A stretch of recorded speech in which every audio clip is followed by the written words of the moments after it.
We want to welcome you here to our magnificent lower gardens because we are preparing for the great Marian feast of the Assumption.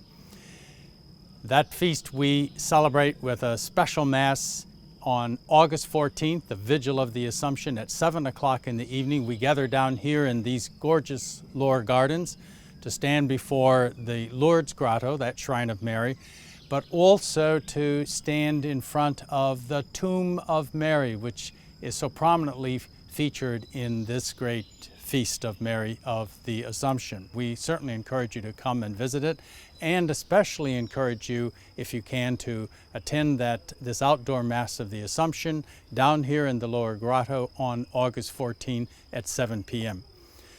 Now, the great feast of the Assumption is actually the culmination of a great adventure that God began with us when He sent the angel to Mary to announce that she was to be the Mother of God. Immediately after the Annunciation, the announcement by Gabriel that Mary was to be the Mother of God, we find Mary proceeding in haste to the hill country to visit her cousin Elizabeth. And here is a meeting of two pregnant women who are absolutely unknown by the greater world. These two children will change our destinies.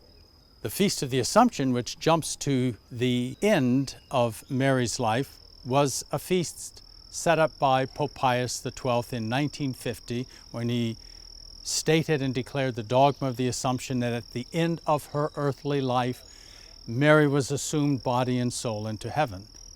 The Feast of the Assumption is not just a feast where we honor Mary and celebrate this great event that occurred to her. It is also a feast for us. It's a feast of joy and hope. Hope because as Mary participated in the great resurrection of her Son, and then she was taken up body and soul to heaven, so too the promise of this feast is that we will be like Mary. We who shared the same ground that Mary did, who walked on the same earth that Mary did, who share the same humanity that Mary does, we too are not destined to simply lie in the earth in death, but that we will also share in the resurrection of her Son Jesus and will be raised to heaven, to glory and joy. That is our hope, and this is why this feast is also our feast. Again, thank you for coming to visit here at the Franciscan Monastery, and again a reminder that our great Vigil of the Assumption Mass on August 14th will be at 7 o'clock p.m. down here in the magnificent lower gardens of the monastery. Have a blessed day.